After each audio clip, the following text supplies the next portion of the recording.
जय श्री राम दोस्तों, स्वागत है आपका हमारे चैनल नाइट ऑफ गोस्ट में, जहां हर कोने में छुपा है एक नया डरावना राज। क्या आप तैयार हैं उन कहानियों और राज को जानने के लिए जो आपके रोंगटे खड़े कर देंगी? उन अंधेरी रातों के लिए जब आप बत्ती बुझाकर सोना भूल जाएंगे। यहाँ हम आपको ले चलेंगे ऐसे स्थानों पर जहाँ आज भी गूंजती हैं भूतों की सिसकियाँ और जिन्नों की कहानियाँ। तो आइए शुरू करते हैं आज की कहानी। राजस्थान के एक दूरदराज गांव में एक पुरानी और विशाल हवेली खड़ी थी। इस हवेली को रक्त से सनी हवेली के नाम से जाना जाता था। यह हवेली अपने रहस्यमयी और खौफनाक इतिहास के कारण गांव वालों के बीच एक भयंकर कथा बन चुकी थी। कोई भी उस हवेली के पास जाने की हिम्मत नहीं करता था और गांव के बच्चों को हमेशा उस हवेली से दूर रहने की चेतावनी दी जाती थी। प्राचीन कथा कहते हैं कि इस हवेली में एक बार राजा पृथ्वी सिंह अपने परिवार के साथ रहा करते थे।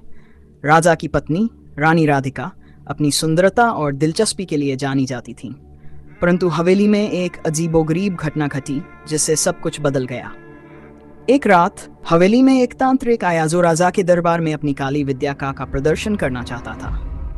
राजा ने उसकी बातों को अनसुनाकर उसे अपमानित किया और दरबार से बाहर निकाल दिया। तांत्रिक ने समझाई कि वह इस अपमान का बदला लेगा। उसी रात तांत्रिक ने हवेली के आंगन में एक भयंकर अनुष्ठान किया और हवेली पर एक भयानक श्राप दे दिया। तांत्रिक के श्राप के बाद हवेली में हर पूर्णिमा की रात को राजा का परिवार और वहां रहने वाले सभी लोग भयावह तरीकों से मारे जाने लगे। खून के निशान और चीख पुकार की आवाजें गूंजने लगीं। राजा पृथ्वी सिंह भी तांत्रिक के श्राप से बच नहीं सके और उन्होंने भी तांत्रिक की काली विद्या का शिकार होकर अपनी जान गंवाई। हर पूर्णिमा की रात को हवेली के दरवाजे और खिड़कियां अपने आप खुल जातीं और वहां से खून की बूंदें टपकने लगतीं। हवेली में जो भी जाता वह कभी वापस नहीं लौटता। गांव वालों का मानना था कि तांत्रिक के श्राप के कारण हवेली में आत्माओं का बसेरा हो गया है जो अपनी मुक्ति के लिए तड़प रही हैं। वर्तमान का आतंक आज भी हवेली में कोई नहीं रहता। गांव वालों का मानना है कि जो भी उस हवेली में जाता है वह कभी वापस नहीं लौटता। हवेली के दरवाजे और खिड़कियां हमेशा बंद रहती हैं, लेकिन हर पूर्णिमा की रात को हवेली से भयानक चीखें और खून से सनी दीवारों की आवाजें सुनाई देती हैं। गांव के लोग पूर्णिमा की रात को हवेली के पास से भी गुजरने की हिम्मत नहीं करते। एक दिन एक युवा पत्रकार राकेश, जो पैरानॉर्मल गतिविधियों पर विश्वास नहीं करता था, इस हवेली की सच्चाई जानने के लिए गांव में आया। राकेश ने हवेली के बारे में गांव वालों से बात की, लेकिन कोई भी उसे अंदर जाने की सलाह नहीं देता। परंतु राकेश ने ठान लिया कि वह इस हवेली के रहस्य को उजागर करेगा। राकेश ने अपने कैमरे और उपकरणों के साथ हवेली में प्रवेश किया। जैसे ही वह अंदर गया, उसे एक अजीब ठंडक और भय का अनुभव हुआ। हवेली के अंदर की दीवारों पर खून के धब्बे और डरावनी चित्रें बनी हुई थीं। राकेश ने अपने कैमरे में सब कुछ रिकॉर्ड किया, लेकिन जैसे ही वह हवेली के मुख्य कक्ष में पहुंचा, एक अचानक से दरवाजा बंद हो गया और हवेली की बिजली गायब हो गई। हवेली के अंदर राकेश ने महसूस किया कि उसके आसपास कोई अदृश्य शक्ति मौजूद है। हवेली में अचानक चीखें गूंजने लगीं और दीवारों पर खून के धब्बे और भी स्पष्ट हो गए। राकेश ने देखा कि हवेली में एक भयानक साया घूम रहा है जो धीरे धीरे उसकी ओर बढ़ रहा था।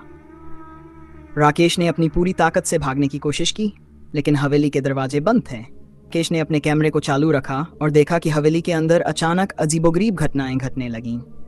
कमरे की दीवारों पर खून के निशान और चेहरे उभरने लगे। राकेश ने एक साया देखा जो धीरे धीरे उसकी ओर बढ़ रहा था। साया के पास आते ही राकेश को एक भयंकर चीख सुनाई दी जो उसकी रूह को हिला देने वाली। राकेश की चीखें हवेली में गूंज उठीं और अगले दिन गांव वालों ने देखा कि हवेली के दरवाजे पर खून के निशान थे। राकेश कभी वापस नहीं लौटा, लेकिन उसकी रिकॉर्डिंग उसके कैमरे में सुरक्षित थी। गांव वालों ने उस रिकॉर्डिंग को देखा और राकेश के अनुभवों को सुना, लेकिन कोई भी उस हवेली के रहस्य को सुलझा नहीं सका। से सनी हवेली आज भी अपने खौफनाक इतिहास और भयानक वर्तमान के कारण गांव वालों के लिए एक डरावनी कथा बनी हुई है। इस कहानी को सुनने के बाद हर कोई सोचने पर मजबूर हो जाता है कि क्या वास्तव में ऐसी घटनाएं होती हैं या फिर ये सिर्फ इंसानी कल्पना का हिस्सा है। परंतु जो भी इस हवेली की सच्चाई जानने की कोशिश करता है वह कभी वापस नहीं लौटता। तो दोस्तों, ये थी आज की कहानी। अगर आपको ऐसी और कहानियां सुननी हैं तो हमारे चैनल को सब्सक्राइब करें और बेल आइकन को दबाना ना भूलें। अगली बार फिर मिलेंगे एक और डरावनी कहानी के साथ। अभी के लिए अलविदा।